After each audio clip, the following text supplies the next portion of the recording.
Hello, everyone, and thank you for joining us for our 10th anniversary celebration of TCCA. We're excited to recognize our attendees from all over the world who have registered to be with us today. My name is David Froelke, and I'll be hosting this session along with my co-host, Sarah Perez. Sarah, wave your hand. Awesome. Before I introduce the presenter, I want to go over a couple items with you. At 1:50, we will promptly end so we can get ready for our next session. If you have any questions during this presentation, make sure you go and enter your question in the chat. The chat is located on the right-hand side of your screen. Towards the end of the session, I will give Jessica a 10-minute warning. That means she's going to start to wrap up and answer questions during that time. And I will also give you the super secret word. That's going to give you your certificate. And make sure you don't lose that, and make sure you listen closely. With that, I'm going to introduce Jessica Froelke. She's giving the workshop on Nearpod for Littles. Say what? So let's go ahead and give this a shot. Go ahead, Jessica. All right, so I'm crossing my fingers that technology is on my side for this session, since last session it went a little crazy, but what would be a technology conference without technology issues? So I'm actually going to be presenting Nearpod for Littles, Say What? And I'm going to tell you a little bit about myself. I am a first grade teacher at French Elementary in Klein ISD. This is actually my first year teaching first grade. Previously to this crazy year that we have going on, I was teaching kindergarten. I am currently getting my master's degree in digital learning and leading from Lamar University. I'll be done in February, so I'm excited for that graduation coming up pretty soon. One of the things that we've been working on in this master's program is finding different ways to engage our students for a blended learning environment. Pretty much what we're all in right now with the online learners, the in-person learners. And one thing I really have stuck to is Nearpod. I wish I had about 5 days to tell you all about Nearpod, but I only have this short little 45-minute time frame to tell you all about it. So I just chose two specific things that I use in my class and how it works for kindergarten as well as first grade, and you can easily adapt it for those pre-K friends and also second grade. So I'm going to get started. Also, if you are like me and you want a resource to look back at, I know there's a lot of information going on today. You might forget one or two steps. I do have the bit.ly right here. I think David Froelke is going to put it across the bottom at the screen at the very end of the presentation, but it will be right in yellow as I continue on. So I do have my contact information. The easiest way is my work email, jfroelke1@kleinisd.net. So if you have a quick question about Nearpod, shoot me an email. I'd be glad to answer it for you. I have a Twitter for my classroom at Miss Froelke. And I also have one for my Teachers Pay Teachers account. It's at Teacher Reacher. My Instagram, The Teacher Reacher. And also some of you might recognize me from previous TCCA sessions. I was the QR friend about 2 years ago, and last year I did Active Inspire. If you need any of those, they are on this website right here. So if you want to go and check out all the QR codes I have, it's on this website. So the main thing I want y'all to take away with you from this presentation is to get an understanding of how you can use Nearpod in your classroom, and it will also work for those online learners in your Schoology. They work hand in hand. Work hard, work smarter, not harder is always my vision, especially with this crazy year we have going on. And I'm going to show you how to make one so you could easily make a quick Nearpod, have it ready to go Monday morning when you start teaching for the week. So you're probably wondering, how can I use Nearpod for my students? Like I said before, Nearpod, you can go down a rabbit hole and find a whole bunch of information that you can include for your students. For me, I've used it for read alouds, songs, assessments, and data, and I'll actually show you how it looks and kind of how you can assess it for your students. I've taken my students on virtual field trips. I've done flashcards, and when we were at the bathroom breaks, students would do a flashcard assessment with an iPad at the bathroom. So they're just waiting in line, looking at those flashcards for sight words, and now I use it for addition and subtraction in first grade. But like I said, you can go down a rabbit hole and do a whole bunch of learning for Nearpod. In my classroom, since my friends are 6 years old, they still need those visual cues. I have this paper cut out and it's taped to my wall. It's easy for my students because we have about 10 iPads in my classroom. They can just take the iPad, scan it with their QR code. They just open the camera view, take a picture of the QR, and it takes them right to this page, and it'll say join a session. I have on my wall each week a different code that they need to go in, and they know to just press each button that it shows. And then they need to type their name, especially those younger friends getting that name recognition all the time. It helps. It does. But the good thing is for your online learners, I'm going to show you what it looks like for one of those online friends. They don't need to type their name, but if they are in class, they do need to type their name, okay? If y'all need this as a copy, just shoot me an email and I'd be glad to send you that PDF version, and it'll come straight to you through email. So this is from my kindergarten class last year. This boy in the middle, he was working on an activity during an independent time during one of our station rotation, just working on tracing letters and also writing it for me. And the two pictures along the side, they were actually working together. It's a game called Time to Climb, and they collaborate together. They're able to communicate and whisper, and it's really good. It's a challenge for them to try to get to the top of the mountain first. It's a fun game. Eventually, once we're able to move a little bit closer than 6 feet apart, we're able to do this game again. So like I said before, we did student assessments. So in kindergarten, when they're first learning their letters, as a pre-assessment for some of my friends, I just had them write the letter A. And as you can tell, this friend, he's pretty good, but we got to work on making it to that top line and the bottom line. This friend was pretty good at making his A's as well. And then you're also able to compare some other ones. I use a lot of these assessments for parent-teacher conferences. I use it a lot for a lot of documentation on those friends that you might be worried about. So it works really good. And now I use it in first grade for those students that are at home. I can't be walking around their house with them and checking out to see what they're doing, but I'm able to see, once they submit it off to me, I'm able to see what they're working on. So I'm actually going to show you how to make a Nearpod, because I know some friends, we show you all the cool things you can do in Nearpod, but you don't know how to make it. And so that's what I want y'all to see and really get the hang of first, because I can tell you all this information, but if you don't know how to make it, then it's lost. So I'm actually going to exit and I'm going to go to Schoology. What's really cool, you can make it in Schoology. And I know Klein ISD in my district and also Aldine, they use it all the time. You can also make it through that nearpod.com. It's a free account. I do know if your school district pays for it, they might have different levels for you. But if you have Schoology, I'm going to show you exactly how to make it. This will be the same view in nearpod.com. You just won't have the Schoology sidebar right here where it shows you materials, updates, etc. But if you go in through Schoology, I don't want to touch as many buttons. I want to keep it simple. Hopefully internet's still working for me.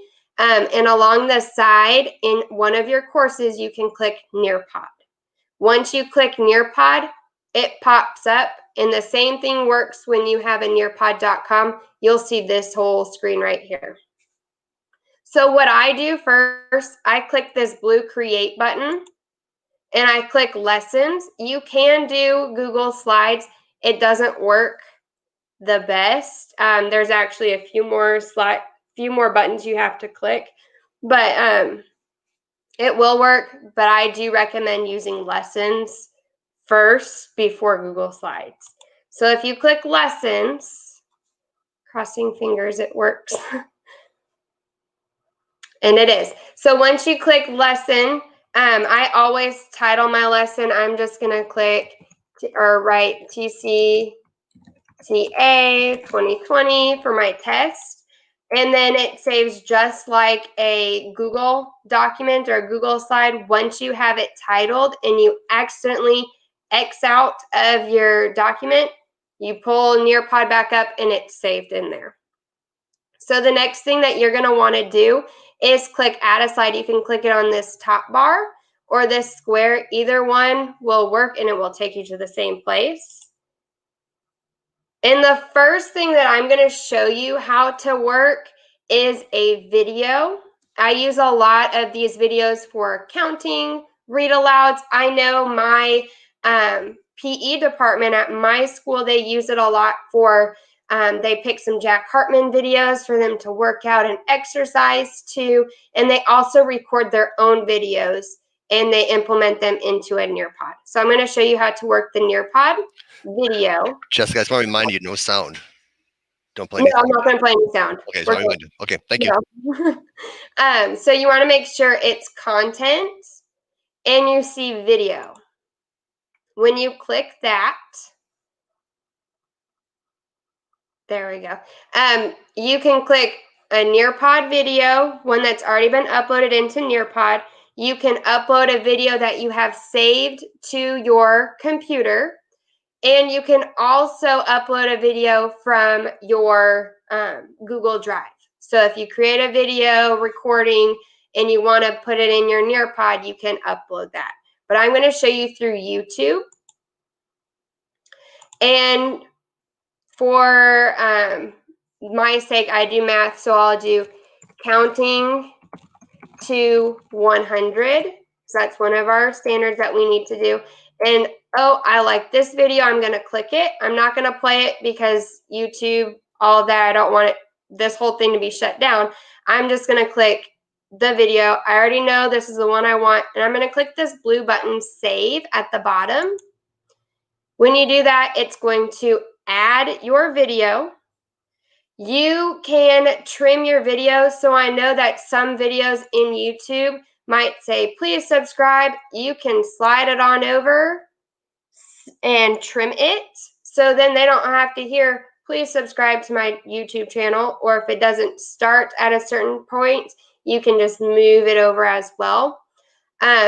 If you teach the older grades and you want to stop the video at a certain point to add an activity, you can do that. I don't recommend that for the younger pre-K to first, just because their attention, they might not be focused right away and it might just set everything off.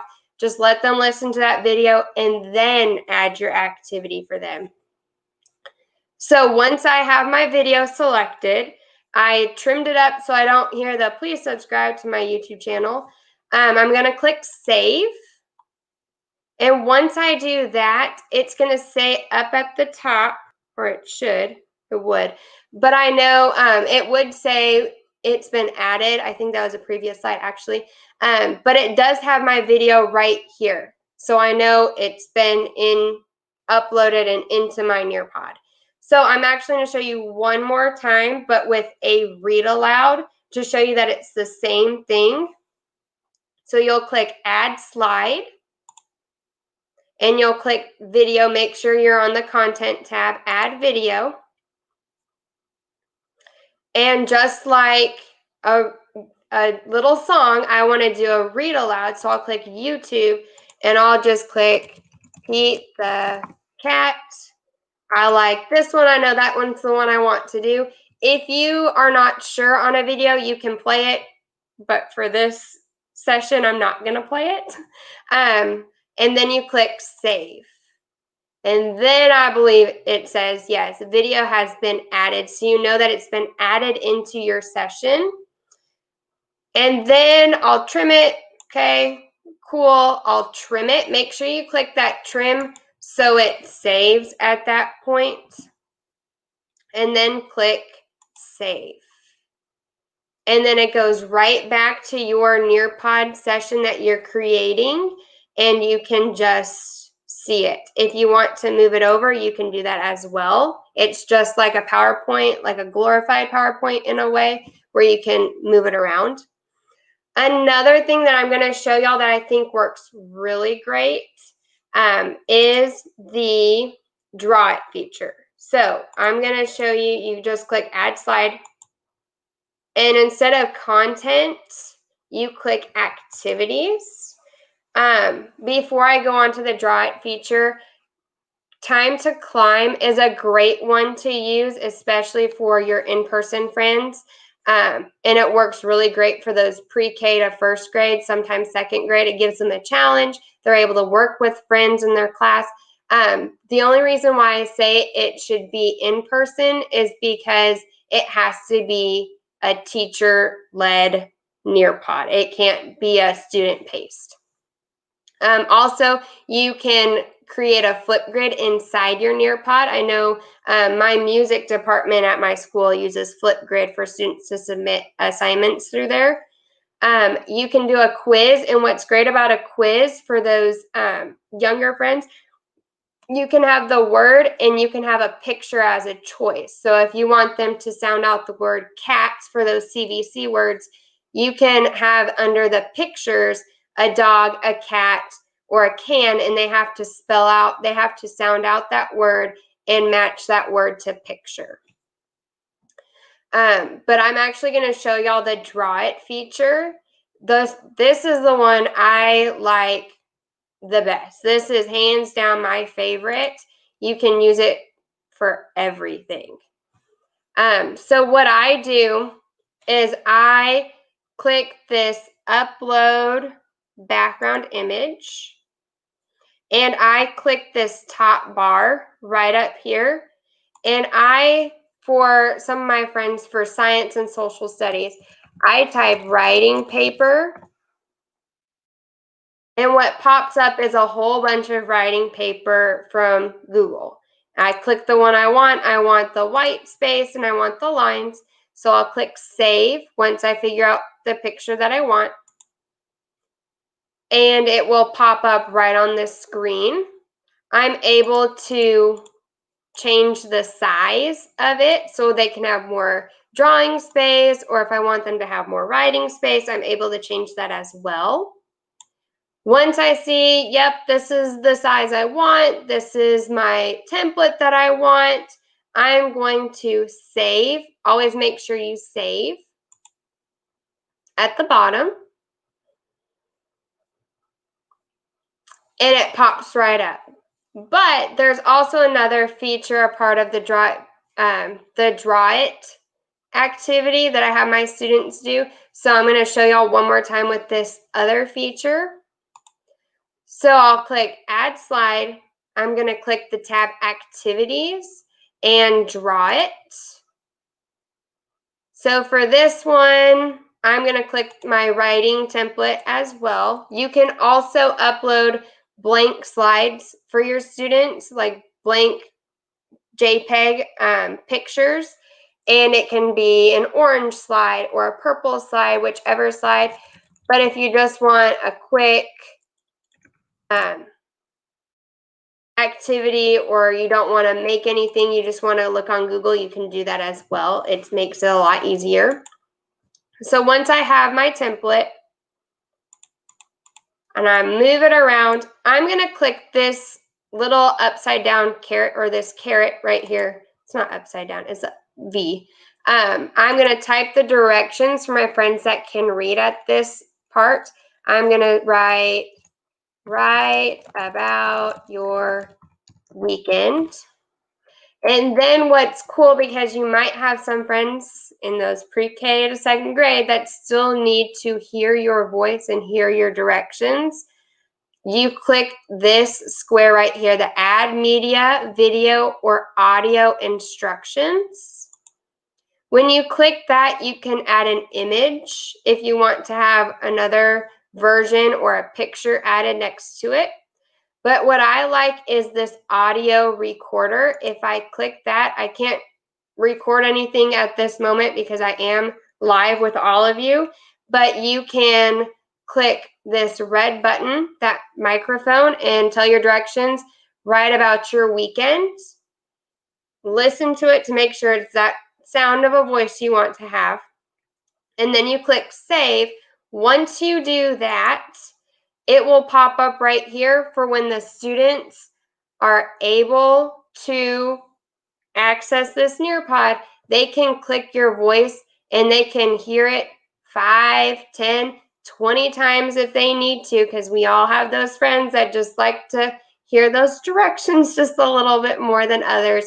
They can just keep playing your directions for you. And that also eliminates the students coming up to you in the classroom saying, I don't know what this says. What does this mean? What am I supposed to do?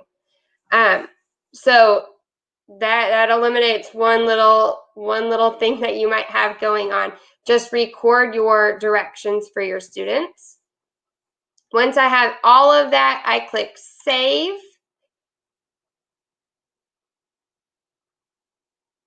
And it's back into my Nearpod. So once I'm done, I'm actually just going to stop at that because I could keep going on and on and on and talk for hours about Nearpod, but I want to show you how to use it in your classroom and what it would look like, as well as just how what the students are able to see. So if I click save and exit, my Nearpod is saved inside my library.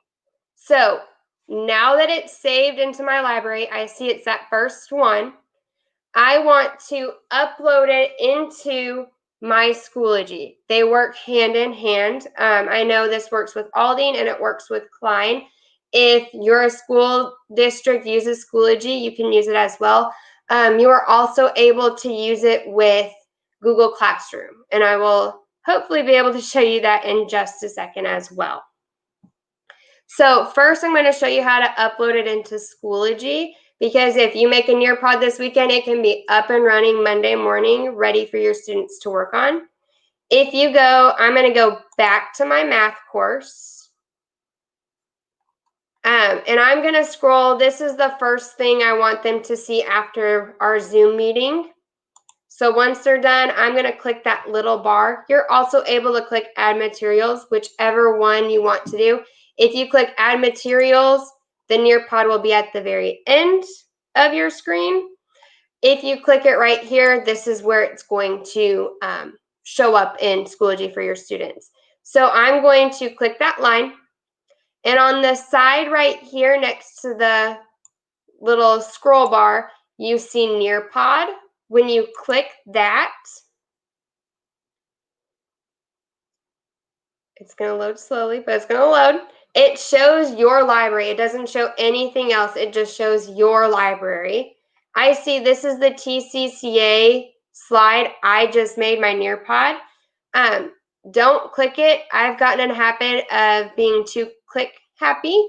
And then I have to redo it a few times just because I like to click a little bit faster and not actually wait patiently. But if you just scroll your mouse over the top of it, and you are able to see live participation or student pace. Now, if you choose live participation, that means you have control over all of their screens.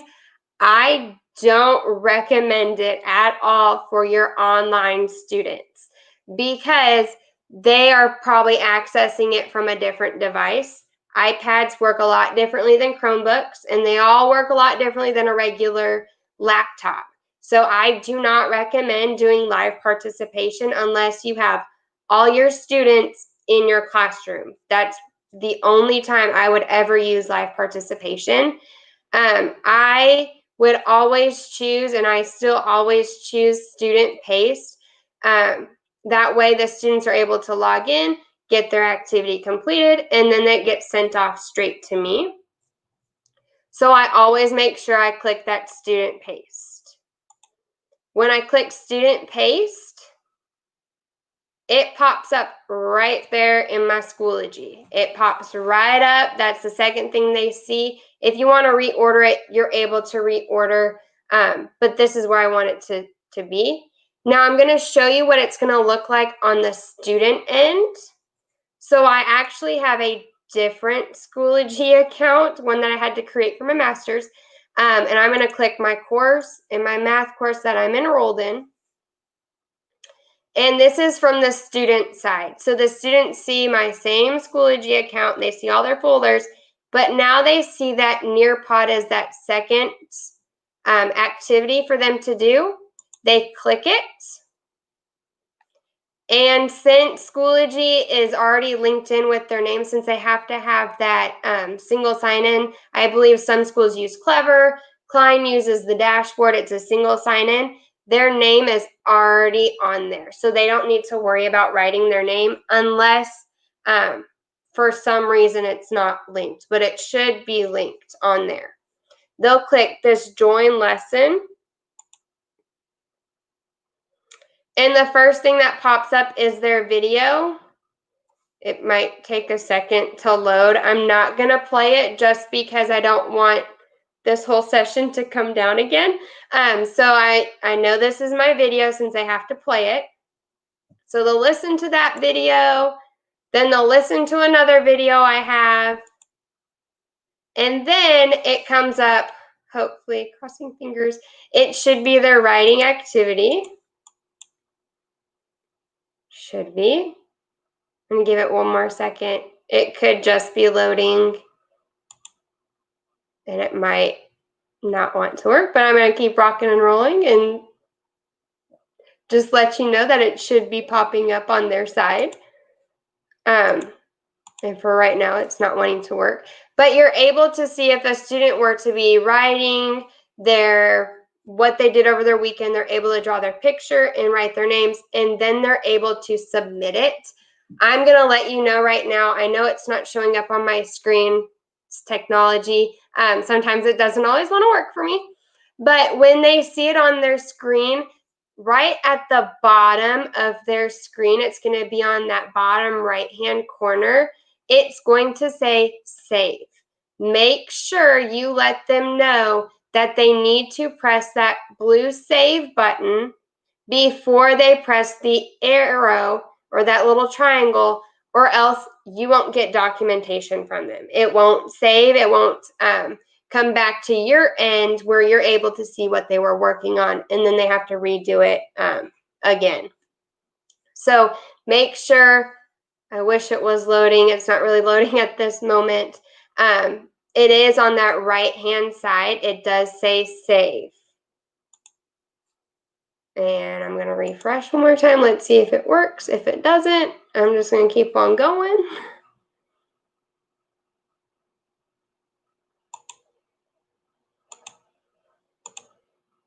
Oh, it did work. Yay. So they'll just do this. Okay, they wrote about their weekend. Sorry, it wasn't save. It was submit. Make sure they click submit. If they click this little triangle first, it's not going to save and come back to your documentation. So then they're going to have to go through the Nearpod again and submit it off. So once they click submit, they draw about their weekend again, submit, and then they're done. They are able to go back and redo it. A lot of times I just tell the friends, okay, once you're at this blue square shape, you can just go on to your next activity.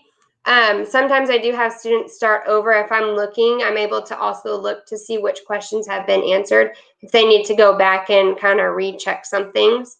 But I am going to show you how to check the assessments, just because I know we do need that documentation as teachers just for our professional views, and also those friends that do need that documentation. If I go to Nearpod again on the side, you can open it up. It's loading a little slow, but we're gonna cross our fingers. There we go. You are able to see the assessments that I use. So I would go, there's a spot where it says My Library or My Reports and Subplans. I click the Reports. And once I see that, I'm actually going to click one from this year that I've used with my students. So I have the missing number lines. If I click that, I am able to open it. And from there, I'm able to see how many questions were answered, how many were skipped. And for right here, you're able to see which ones are the correct answer, the wrong answer, or no answer at all. I can go through and check right here how many students participated. I'm able to see if they answered the quiz, if they completed the drawed activity. Like I can see, oh, Jessica didn't do the quiz and she wasn't finished doing the drawing, so she needs to go back and redo it and go back and check her work just one more time. But the other friends, if I see a 100, that means they completed the whole assessment and the whole assignment activity, and they're able to move on. If I click download into a PDF version, it can go to your local drive or your Google Drive.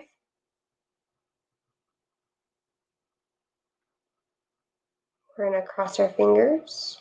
There we go. I'm just gonna, you can click a random random place for it to be. I'm just gonna click first grade stuff because I believe that's one of my first things on there. And you click got it. You can also click the student view, but sometimes I like to click the session view, but you're able to see the student view as well. For all of those students, you can click all of their names and click download into my Google Drive, and then you'll have their documentation. I'm going to click it one more time and hopefully it shows up. First grade stuff, select. So if I were to go back to my Google Drive,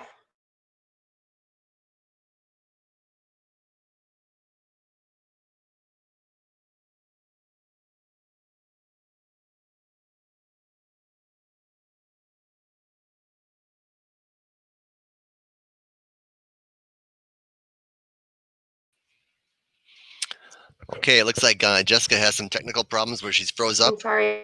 There she comes back. If Jessica, I, there you go. You're with us. Okay. yeah, did I pause out? He paused out.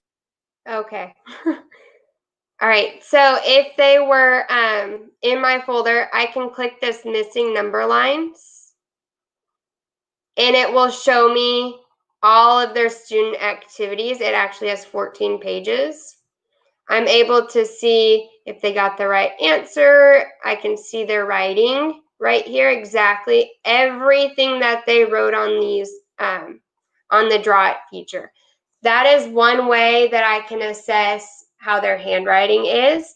I can assess if they're writing their numbers the right way.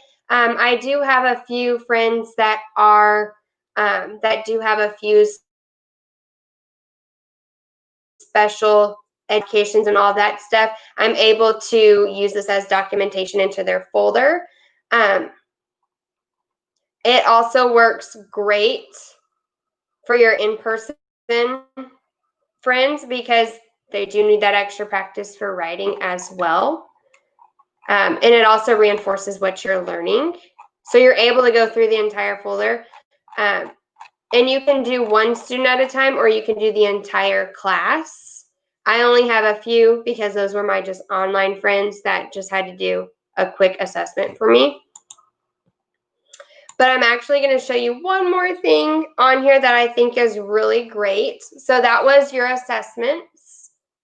And then another thing that shows up really great, I am not sure if every school is like this. I know for Klein, we do have a subscription for Nearpod. That's just the whole district. I think Aldine also has a subscription as well, where you are able to see along the side. I'm not sure if this works for Aldine, but I do know it works for Klein. If you do have a free account with Nearpod, you're able to use it as well. If you look along the side in your Nearpod account, you see that Nearpod library. If you click the Nearpod library, You are able to search for lessons, videos. You can search for the Texas standards, and you're able to choose which subject. You can click math, science, social studies, and you can be grade specific as well and look at all of the different things that other teachers around the country have updated into Nearpod. You're able to search for lessons. I know if I wanted to do addition and subtraction, because that's what we're working on now, I'm able to narrow that search down as well. So if I wanted this one seems great. I'm going to click it. I can go through it to see which slides I want. And yes, this is pretty much this is the Nearpod that I want to put into my classroom for Monday. I can click add to my library. Once I do that, I'm going to go to my main Nearpod page to show you that once I clicked add to my library, it shows up right front and center for me to click on. And from there, I'm able to go back into my Schoology course and embed it into my activity and where my folders that I wanted them to view. I know some of you might not be Schoology in your district, but you might be Google Classroom. So if you were to click student paste in your Nearpod library, they have the code, and you're able to click this Google Classroom. You can email it to yourself, share it on social media, you can link it, embed it. But if you are a Google Classroom person, because I know not everyone is Schoology, some friends are using Google Classroom, you can click this icon of Google Classroom, and it takes you right to your Google Classroom. You can choose your class. I'll just choose my previous class that I've had before. And I can choose to create an assessment or an assignment. And I click go. I can title it TCCA, Nearpod, can write some directions. Please complete. I can assign it to all students or just a few, or just one. And then I click assign. I click view. Or cross your fingers, it works. There we go. And then it's right there up at the top. The students are able to now go and see their Nearpod assignment. So it works for both Google Classroom and for Schoology. One more thing that I want to show y'all in Schoology is this code.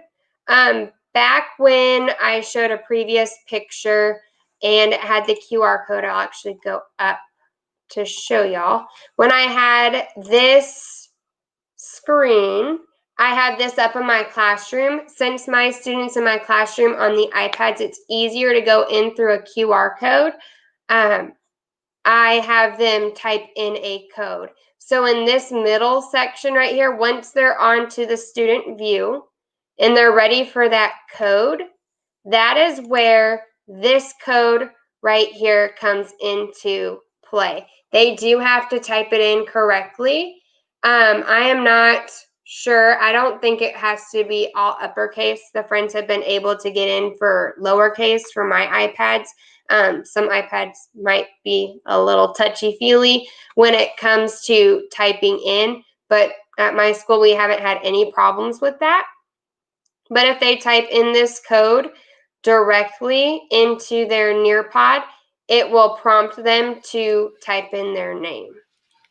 So, okay, I just want to remind you, this is your 10-minute warning. So if you want to kind of wrap up your lesson so we can ask some questions for you. And also I want to remind the audience that the super secret word is encourage. Make sure you use a capital E, encourage. That'll help you get your certificate. So don't forget that word. I'm going to have it scroll across the bottom. Jessica, go ahead and wrap up your lesson here so we can ask you some questions. All right. So when the students are typing in, they can just keep it all lowercase, making sure they type it in the exact way that they have it on there, and then they're able to rock and roll when they are going through the iPad Nearpod lesson. Really quick, I know some of you might not have gotten the chance to view my bit.ly. I'm just going to put it up at the top. Right here, so you can see that little bit.ly. If you do need the student view for your classroom, if you want that PDF, just send me a quick email. Say, hey, can you send that to me? I'd be glad to share it. I'm all about sharing resources with everyone. Just send me an email, and I'd be glad to email it to you so you can use it on Monday. And also in this little bit.ly that you have, it does have a step-by-step side. If y'all can see this on the blue, it goes step by step. Everything has a picture for it. It shows you how to create a Nearpod, how to create a video. It shows you how to draw it, and also how to embed it into your Schoology activities. Sarah, do you have any questions? So you did a great job. You answered some of those questions as they were actually coming up without even knowing it. All So right. you did answer about using that shareable link, that there was a shareable link in there. You answered the question about using it in the Google Classroom. One of the questions that has come up that has not been answered yet is using it in Seesaw. Have you been able to? I have not used it in Seesaw, but I do know my pre-K friends at school. I have 2 pre-K teachers who have used it. They just put a link inside. They're able to submit a link in their Seesaw. They just put the Nearpod. When you click, let me show y'all really quick. If you click this link right here or embed, you're able to put it into a slide as you would in Seesaw, and then they're able to click it and then type in their link. So it does work with Seesaw. I have seen it in pre-K. I haven't used it myself. I use Schoology for my friends. Wonderful. And like I said, you did a great job. You answered all of the questions that everybody had. Okay. So fantastic. Thank you, Jessica. Right. We want to thank you for your time, preparation, and sharing your experience with us.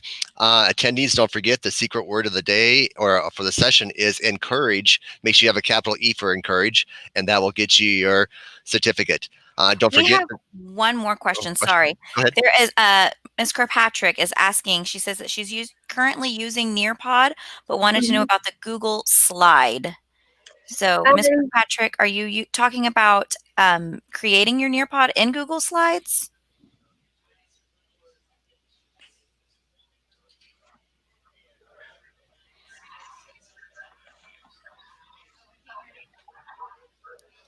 She has not responded on there. Well, if she writes back, we can answer her question. I know that I just want to remind you that our next session starts at 2 o'clock. Make sure you check all the great sessions, and maybe Miss Kirkpatrick can get back to us with her question. All right. Thank you for coming. I appreciate it. Thank you, Jessica. Thank you, Sarah. And thank you to all the attendees. Thank you, guys. Thank you. You bet. Bye-bye. Bye.